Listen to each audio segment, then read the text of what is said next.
Découvrir un pays en train, je trouve cette idée formidable. C'est comme une croisière terrestre.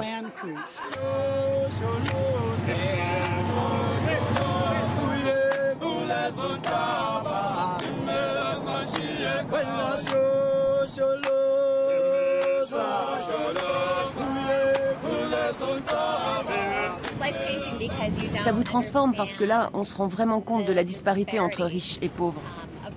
On voit comment ces gens vivent, combien certains souffrent, sans pour autant perdre leur joie de vivre.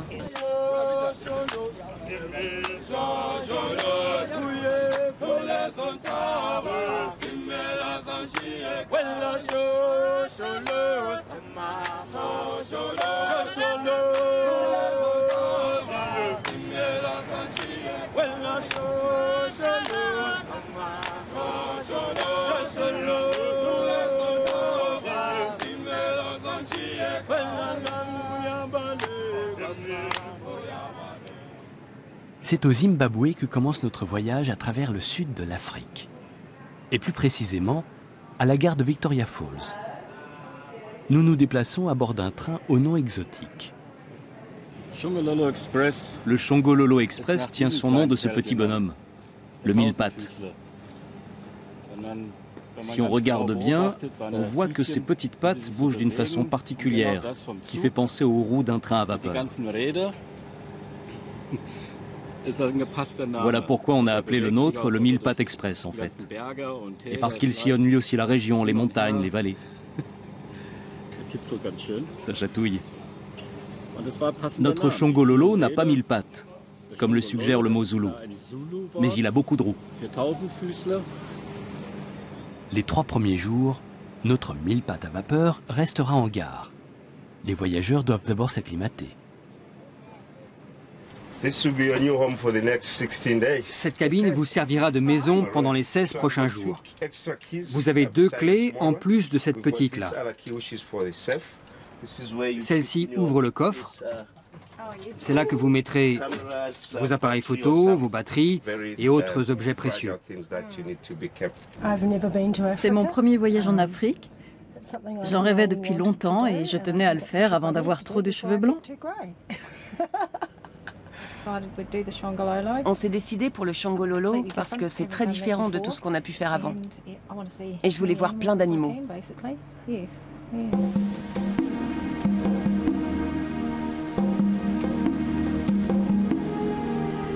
Première excursion au programme, les chutes Victoria. Un spectacle inoubliable. À 1440 km de sa source, le Zambèze se déverse à pic devant les yeux éblouis des visiteurs.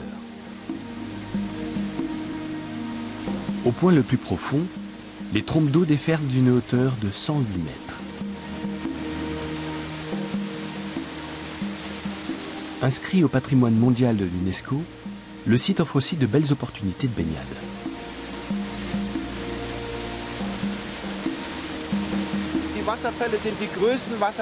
Ce sont les plus grandes chutes d'eau du monde en termes de masse, de volume.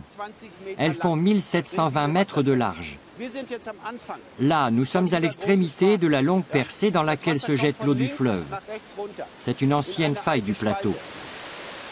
Les populations locales appellent ces chutes Mosiwatunya, la fumée qui gronde.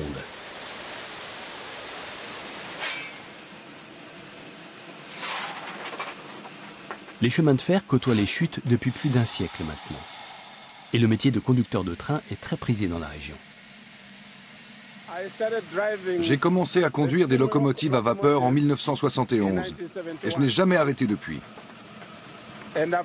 J'aime beaucoup ce travail. Alors à aucun moment je n'ai voulu en changer. Actuellement, je conduis un train à vapeur pour les touristes qui partent en safari.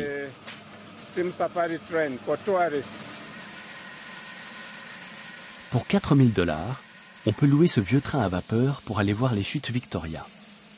Et quitte à voyager à l'ancienne, autant passer la nuit dans un hôtel d'époque, le bien nommé Victoria Falls Hotel.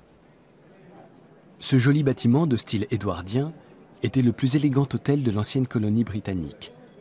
Il a vu le jour en 1913 sur un domaine qui avait servi à loger les ouvriers affectés à la construction du pont de chemin de fer au-dessus des chutes Victoria, achevé en 1905. Ce pont faisait partie du grand rêve de Cecil John Rhodes. Il voulait construire une longue ligne de chemin de fer qui s'étende du Cap jusqu'au Caire. Ça, ce sont les distances par voie ferrée. Ce projet joue un grand rôle dans l'histoire de notre hôtel. D'ailleurs, il est illustré par notre logo, qui représente un colon entouré d'un lion du Cap et du sphinx d'Égypte. Le colon regarde vers le nord, comme pour apercevoir le sphinx depuis le sud de l'Afrique. Donc l'histoire de l'hôtel est liée à celle du chemin de fer, qui est liée au rêve de Cecil John Rhodes. Cette ligne n'a jamais été achevée. Et Cecil John Rhodes n'a pas non plus assisté à l'inauguration du pont. Il est mort 3 ans plus tôt. Toujours est-il que c'est grâce à ce tronçon de voie aérienne qu'on a pu dès lors aller voir les chutes Victoria. Une belle victoire tout de même.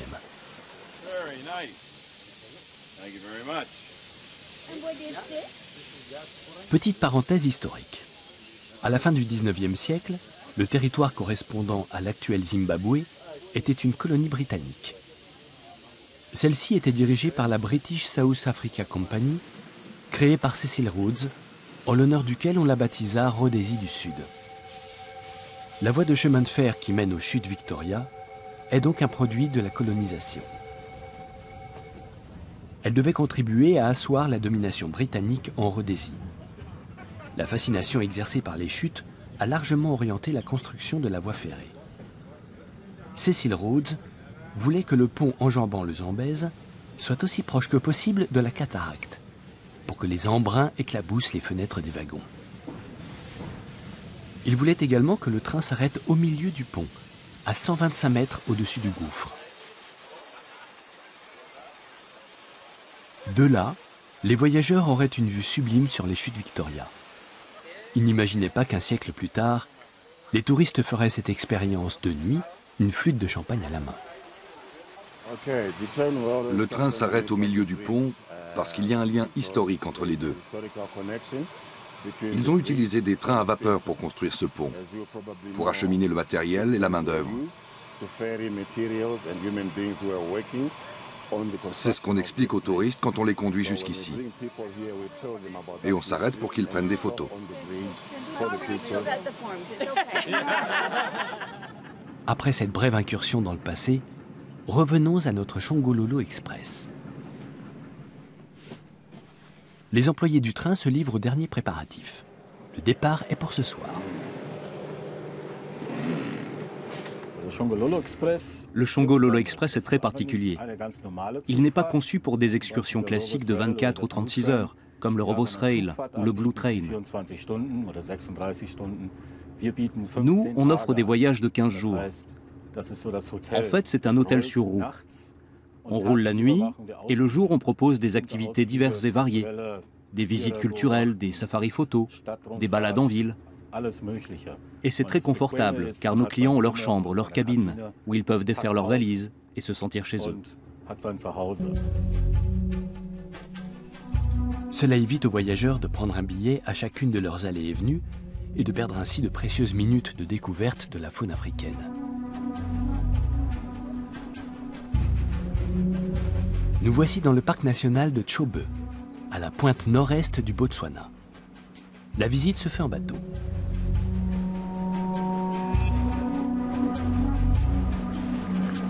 Le Chobe est un fleuve dont les rives sont bordées de pâturages fertiles. Les animaux y sont donc nombreux.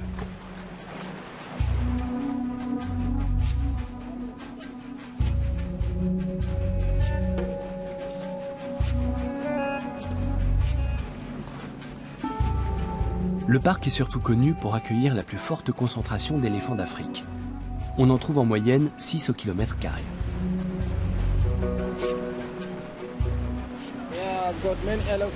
On a beaucoup d'éléphants, du fait que le parc national de Chobe n'est pas clôturé. D'ailleurs, parfois, on appelle cette réserve « éléphants sans frontières », parce qu'ici, on leur permet de se déplacer librement. Comme ils n'ont pas d'ennemis, ils se multiplient très vite. Seuls les petits peuvent être attaqués par les lions, mais ça arrive assez rarement. À la saison sèche, les éléphants se regroupent le long du fleuve.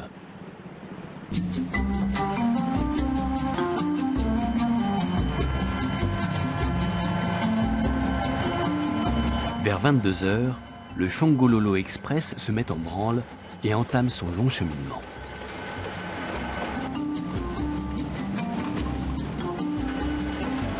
Il emporte avec lui plusieurs minibus qui serviront pour les excursions. Super, on se met enfin en route. On a passé une journée formidable, très réussie. Mais c'est bon de se remettre à rouler. On a déjà fait un tas de choses et on va encore en faire plein. C'est génial de terminer la journée comme ça.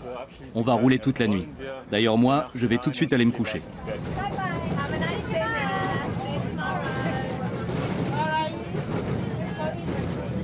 Si Rudy est fatigué, ce n'est pas le cas de tout le monde. Une joyeuse atmosphère règne dans la voiture-bar.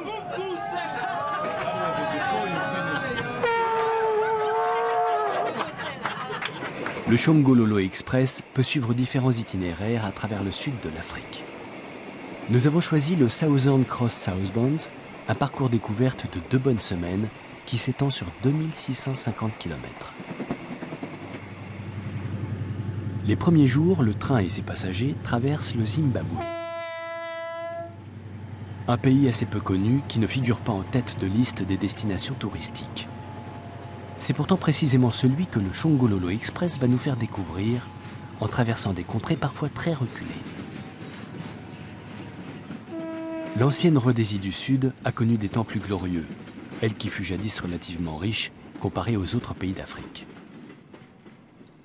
Des décennies de corruption et de mauvaise gestion ont fait beaucoup de tort au pays. Autrefois, les Zimbabwéens vivaient traditionnellement avec plusieurs femmes, dans différentes cases.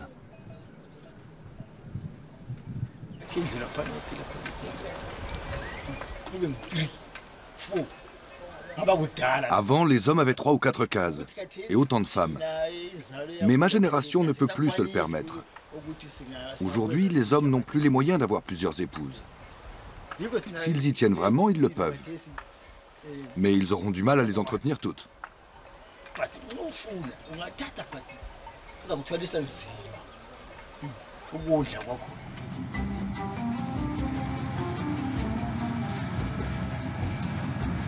Nous poursuivons notre chemin vers le sud en direction de Bulawayo, la 2e plus grande ville du pays après Harare. Ce tronçon de voie a été inauguré en 1904. Il fait lui aussi partie du grand projet de Cecil Rhodes.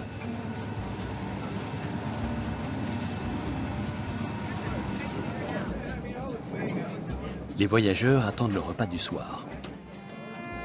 Ici, les trains roulent sur une voie métrique anglaise, dont l'écartement est de 1067 mm.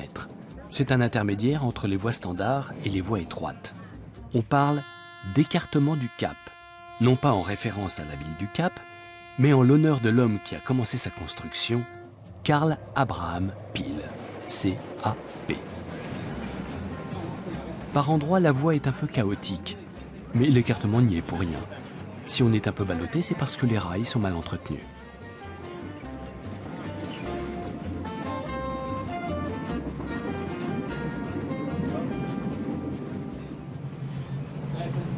Les repas, toujours composés de 3 plats et d'une salade, sont préparés au jour le jour dans la cuisine du train.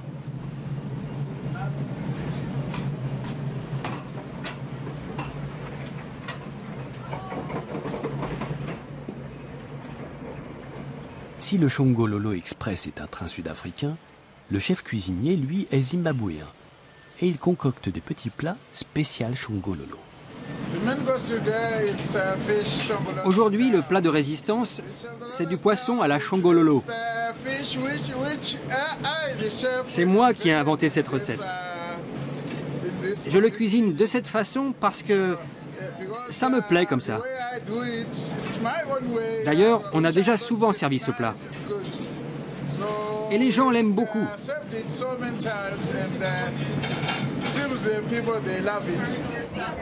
En effet, sa cuisine semble appréciée. Le wagon-restaurant est déjà plein à craquer pour le premier service à 18h30. La nuit tombe vite et de nombreux voyageurs sont bientôt rattrapés par la fatigue. Toutes ces émotions, c'est éprouvant. Et demain, on apportera encore de nouvelles. Au programme d'aujourd'hui, une excursion sur les monts Matobo. Matobo signifie les crânes chauves en langue locale.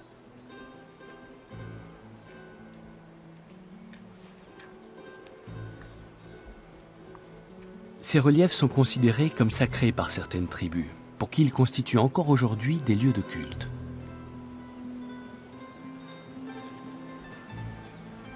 Cecil Rhodes y est venu en 1896. Il a décrété qu'on y jouissait de la plus belle vue du monde. La tombe de Rhodes est ici sur l'une des plus célèbres collines africaines, la Malindi Zimu, la colline des esprits bienveillants. Il venait s'asseoir là pour songer à tout ce qu'il ferait en Afrique. C'est lui qui a demandé à être enterré au sommet de cette colline. Il a été mis en terre les pieds au nord, car son rêve était de remonter ce continent encore si mystérieux à l'époque, notamment en créant une liaison ferroviaire qui mène du Cap au Caire. Ce rêve n'a été réalisé qu'en partie. Bulawayo a toutefois été un nœud ferroviaire important avant le déclin du pays et l'un des grands centres économiques du Zimbabwe. Aujourd'hui, seuls quelques trains s'arrêtent encore dans cette ville d'1,5 million d'habitants.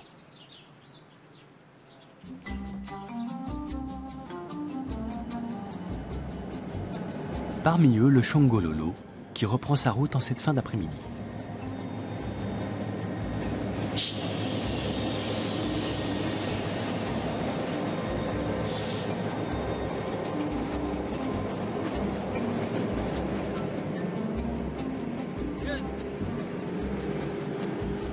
Bientôt, nous sommes à nouveau en pleine nature. Le Shongololo Express et ses 14 wagons, tel un immense mille-pattes, reprennent leur paisible croisière terrestre à travers le sud de l'Afrique.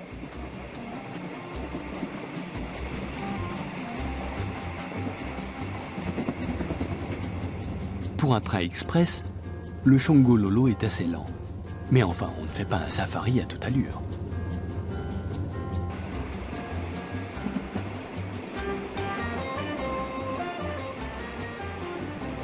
Notre hôtel itinérant peut accueillir jusqu'à 90 voyageurs. Son nom trahit le profond respect des Africains pour les animaux. D'ailleurs, il n'est pas rare dans ces contrées que les hommes eux-mêmes portent des noms d'animaux.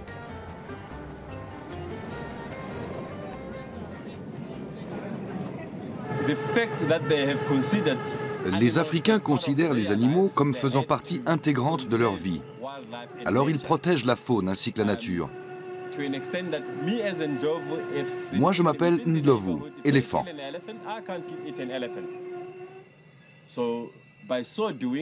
Donc si un éléphant est tué dans le voisinage, je n'en mangerai pas. La plupart des Africains ont des noms d'animaux. Et ils ne mangent jamais l'animal dont ils portent le nom. Nos amis les pachydermes peuvent donc dormir sur leurs deux oreilles. Nous sommes arrivés à Antelope Park, près de Gweru, où une merveilleuse expérience nous attend. Bienvenue. Il y a quelques règles de sécurité que je voudrais vous communiquer avant de libérer ces lionceaux. Ils n'ont que 12 mois, et ils ont l'air mignons comme ça, mais ça reste des lions, et ils peuvent être aussi dangereux que les adultes. C'est une des principales attractions du parc. Ici, on permet aux touristes d'approcher et même de caresser de jeunes lions. Leur poil est moins doux que celui des chats domestiques, bien plus rêche.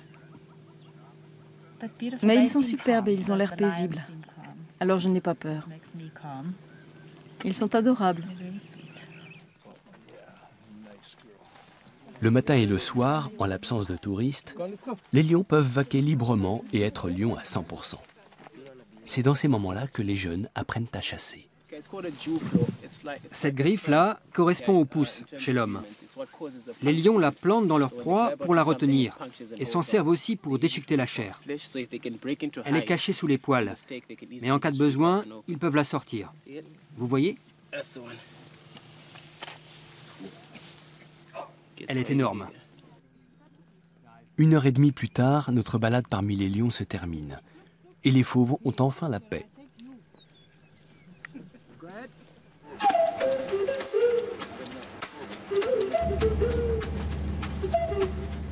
Un peu plus loin, le train fait halte à Zomabula, où on procède à quelques travaux ménagers. À l'arrêt, le repassage est tout de même plus aisé. On fait également le plein d'eau.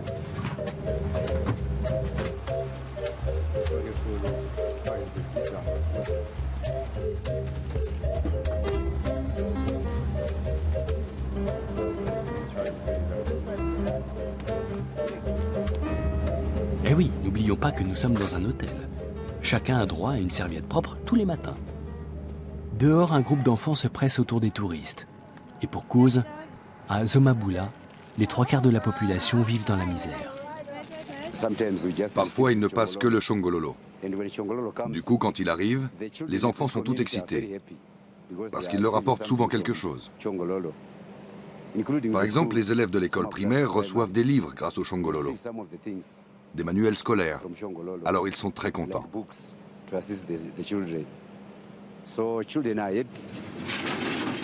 Tout ça a de quoi laisser nos vacanciers songeurs. Nous quittons à présent Zomabula, ce village au milieu de nulle part, ainsi qu'il est décrit dans notre brochure.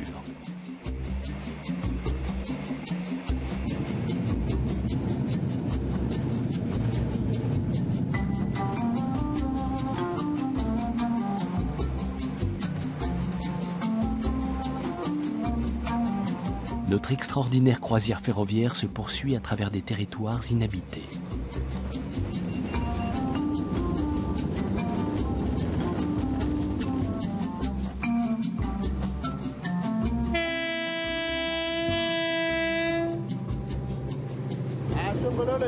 Le Shongololo est un bon train de safari. J'aime beaucoup le conduire. J'aime conduire en général, mais ce train-là en particulier.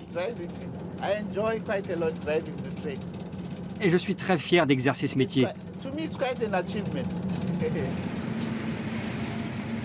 Il faut dire que dans cette zone autour de Rutenga, il est extrêmement difficile de trouver du travail. Et en décrocher un auprès des chemins de fer relève du miracle. Nous sommes dans la région la plus pauvre du Zimbabwe. Néanmoins, le pays recèle des trésors culturels du plus grand intérêt. C'est pour partir à leur découverte que le Shongololo transporte des minibus. L'heure est venue de les décharger.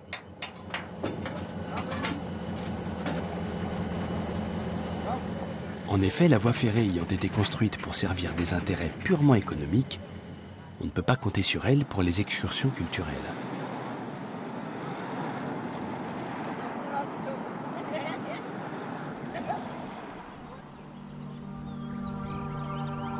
Les ruines du Grand Zimbabwe sont un monument national inscrit au patrimoine mondial de l'UNESCO. Zimbabwe signifie maison de pierre ou forteresse en langue shona. Le Grand Zimbabwe désignait donc la cour du roi, car ce lieu était autrefois la capitale de l'empire du Monomotapa, qui a connu son âge d'or entre le XIe et le milieu du XVe siècle. Les vestiges de ce qui était à l'époque la plus grande ville au sud du Sahara sont aujourd'hui encore entourés de mystères.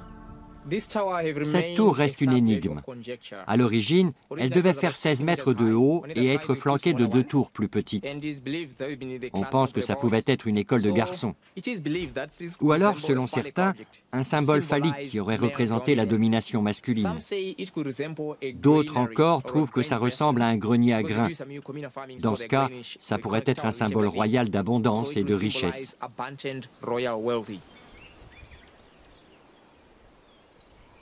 Cette dernière version conviendrait bien au président Robert Mugabe, qui dit descendre des rois du Grand Zimbabwe et aime entendre son peuple l'appeler « notre roi ».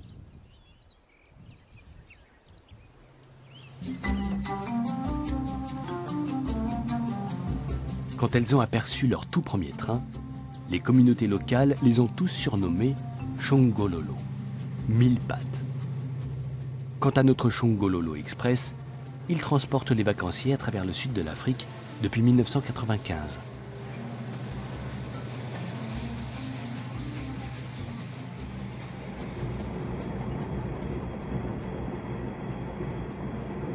La journée tire à sa fin. Les excursions sont finies pour aujourd'hui, alors musique.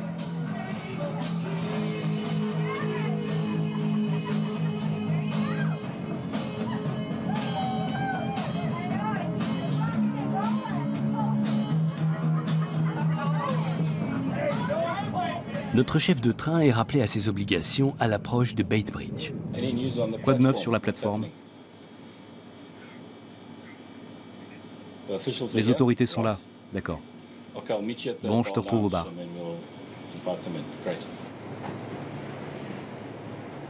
Beit Bridge est à la frontière avec l'Afrique du Sud, la terre natale de Rudi. Une bonne raison pour faire la fête. Alors que nous passons la douane, Rudi nous parle des Springboks, l'équipe nationale de rugby d'Afrique du Sud, et du cocktail qui lui est dédié.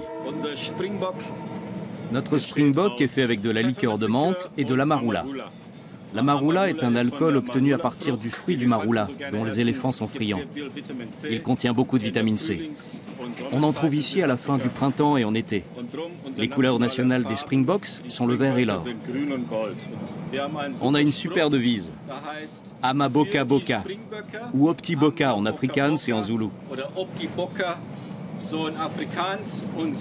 C'est ce qu'on dit pour encourager tous ensemble notre équipe nationale de rugby.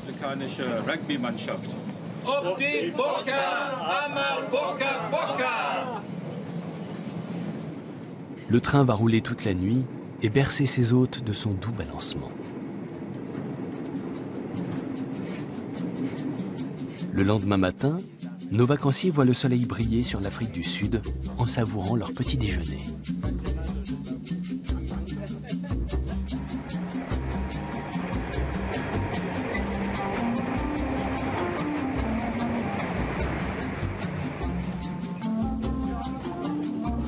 Un premier repas nourrissant pour bien démarrer la journée. À l'anglaise, bien sûr. Une habitude prise du temps de la présence britannique.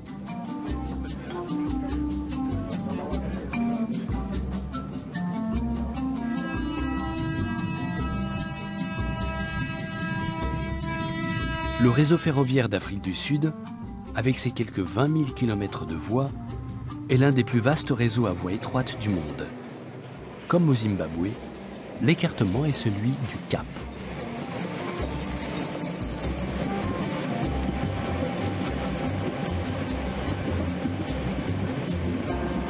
Même si le Shongololo Express traverse à présent un pays relativement riche comparé à ses voisins, le taux de chômage reste très élevé. 24% des actifs sont sans travail. Un fléau qui touche principalement la population noire. L'apartheid n'est pas si loin.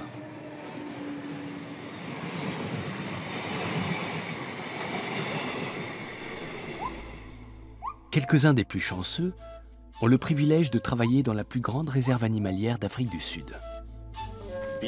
Je travaille dans la zone des Big Five. Alors je dois porter une arme pour assurer la sécurité des personnes que j'accompagne. Le parc national Kruger a une renommée mondiale.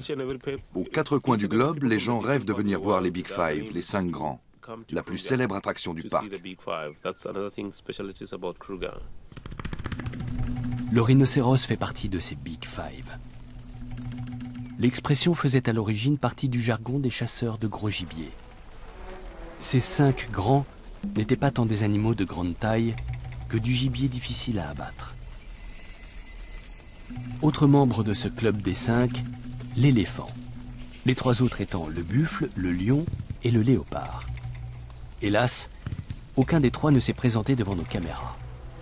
Il faut dire qu'ils évoluent sur un territoire de 20 000 km², soit presque 2 fois l'Île-de-France.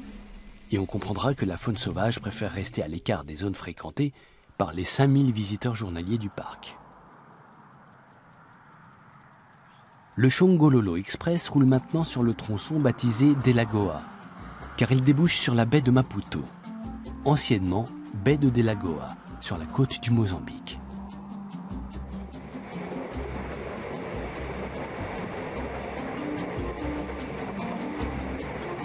Ce segment de voie relie Pretoria, capitale administrative de l'Afrique du Sud, à Maputo, capitale du Mozambique.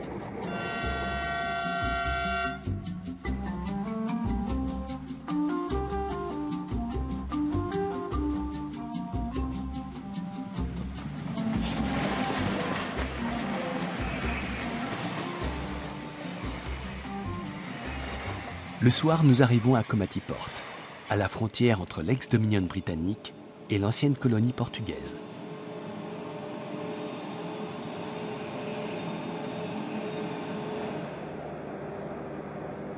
Notre train doit faire une halte. On attend la locomotive diesel des CFM qui arrive de Maputo et qui devrait déjà être ici. J'ai entendu une locomotive arriver qui faisait un drôle de bruit, comme un moteur à un temps. Ce sont des moteurs indiens qui font un bruit très différent des moteurs General Electric. On va nous faire passer la frontière. Il faut un quart d'heure pour rejoindre Ressano Garcia. Après ce petit trajet en compagnie des employés des douanes, il nous faudra 3 heures, 3 heures et demie pour atteindre Maputo. Le lendemain matin, nous nous réveillons dans la capitale mozambicaine. 5 siècles de domination coloniale, 16 ans de guerre civile et autant de régimes communistes ont plongé le pays dans une profonde misère. Malgré les difficultés économiques, une petite classe supérieure a réussi à se former, pour qui il est chic de se marier à Maputo. Ce couple a manifestement une affection particulière pour les trains. Tout au moins la mariée.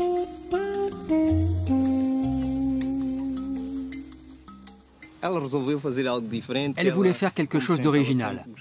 Elle a toujours aimé les photos. Alors j'ai voulu exaucer ce vœu-là aussi, celui de faire un album. Moi,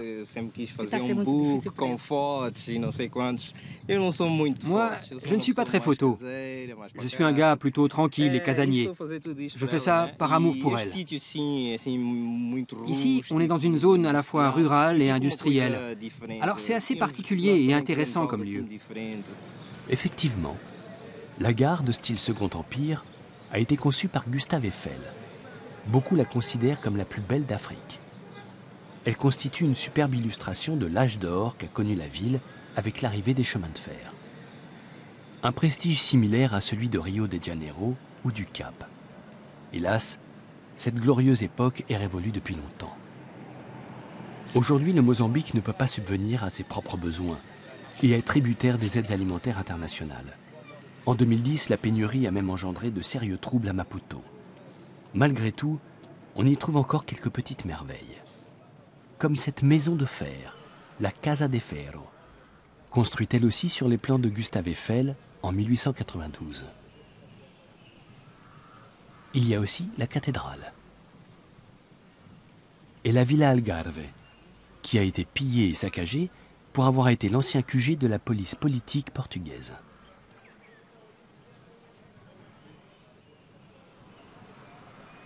Maputo est située sur les rives de l'océan Indien. La Costa do Sol, particulièrement animée le dimanche après-midi, est peut-être la plage qui a valu à la ville d'être surnommée la Havane africaine.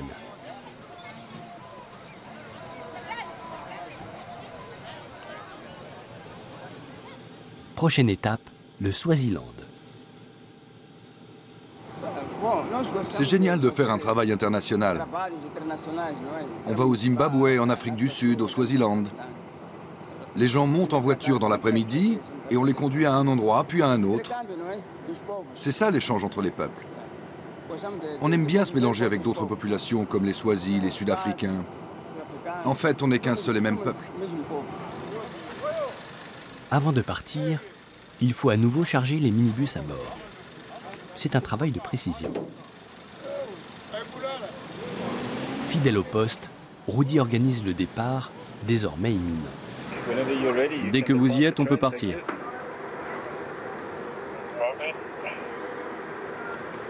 C'est bon, on peut y aller.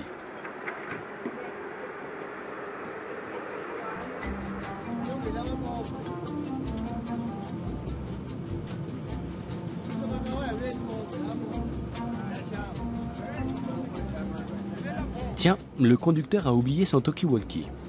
Mais tout va bien, on le lui rapporte avec sa fiche de service, également laissée au dépôt.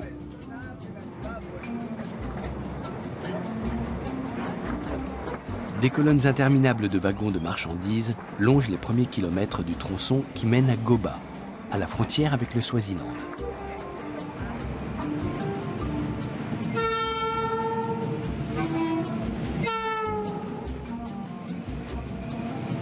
Ce segment de voie date de 1909, mais n'est utilisé que depuis 1964 pour des trajets réguliers.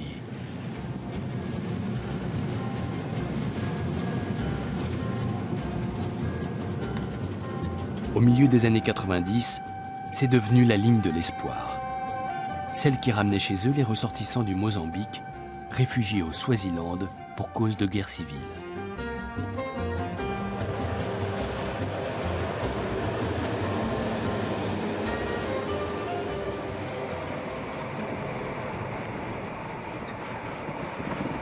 Notre crochet par le Swaziland sera de courte durée.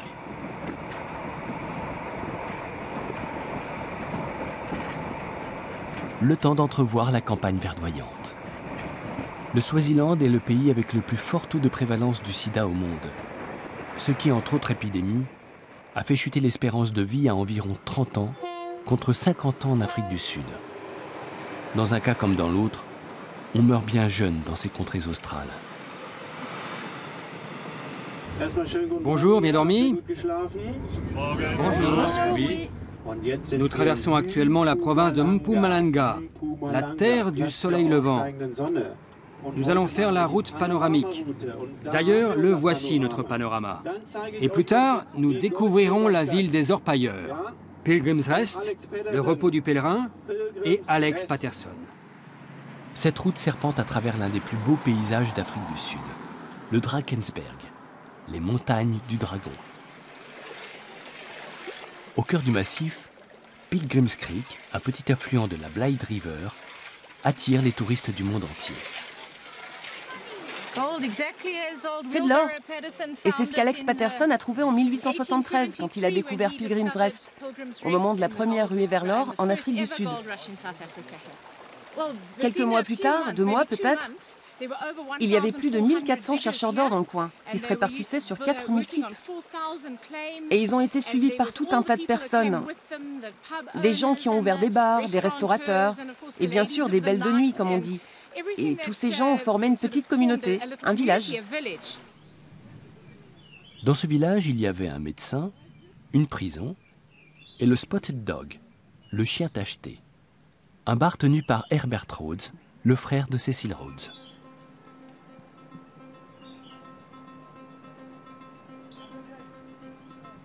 L'ancienne ville des Orpailleurs n'est plus guère aujourd'hui qu'un hameau de 120 âmes, mais elle est classée monument national.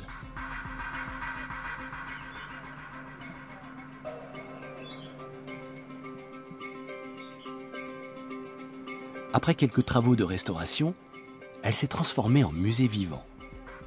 Quelques-unes de ces petites maisons ont été importées d'Angleterre en 1880. On a cherché de l'or pendant près de 100 ans dans ces parages. Nous abordons à présent la dernière étape de notre périple, direction Johannesburg.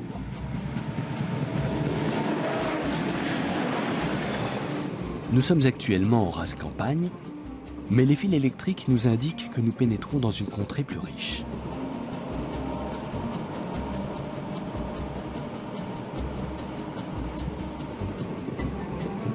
Cependant, très vite, nous sommes amenés à comprendre ce que signifie l'expression « on the wrong side of the tracks ».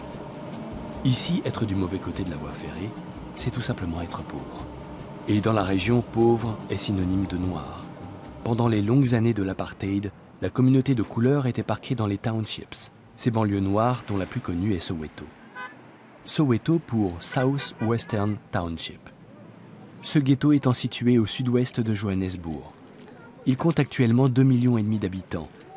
Et les baraques de fortune en tôle ondulée ont été remplacées par des maisons de briques ou de béton. Celle-ci appartenait à Nelson Mandela, le plus célèbre des opposants à l'apartheid.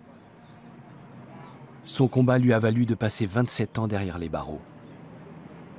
Partout à Soweto, le souvenir de la pire époque qu'ait traversée l'Afrique du Sud est encore bien vivant. Ce monument a été érigé à la mémoire de Hector Peterson. En 1976, ce garçon de 12 ans a été l'un des premiers à être tué lors de la violente répression des émeutes de Soweto, provoquée par la décision gouvernementale de faire de l'Afrikaans la langue d'enseignement exclusive et obligatoire. Un souvenir encore vibrant pour la sœur d'Hector. Ce jour-là a eu une importance énorme dans nos vies à tous, car il a marqué un tournant dans l'histoire de la population noire d'Afrique du Sud. C'était bien plus qu'un simple problème d'éducation. Alors on commémore ce jour-là comme un jour capital pour nous, parce qu'il nous a ouvert les yeux sur notre identité et nos racines. Hector Peterson a été l'une des 600 victimes du massacre perpétré par les forces de l'ordre. Ce soulèvement hautement symbolique a entraîné une vague de manifestations contre l'apartheid dans tout le pays. Officiellement, ce régime est aboli depuis 1991, mais dans les faits, la ségrégation perdure. Ne serait-ce que sur le plan de l'éducation. Beaucoup d'enfants noirs n'ont pas les moyens de fréquenter les établissements privés, bien meilleurs que les écoles d'État.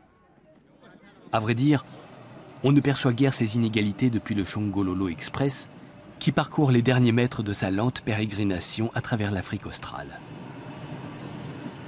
Oui, à côté du poste d'aiguillage, ce sera parfait.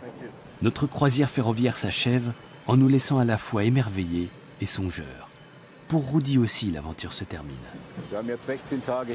Nous avons 16 jours de route derrière nous, et je suis soulagé qu'on ait atteint notre but, même si j'aime beaucoup ces voyages. J'ai vraiment ce métier dans le sang, c'est toute ma vie. Et dans un moment comme celui-là, j'ai le sentiment d'avoir accompli quelque chose. D'autant que tout s'est bien passé. On a donc rempli notre mission. C'est agréable comme sensation. Par contre, demain, quand tous les passagers s'en iront et qu'il n'y aura plus personne dans le train, j'aurai un sentiment de vide. Je vais me sentir bien seul. Rudy's on a train to nowhere, halfway down the line. He don't want to get there.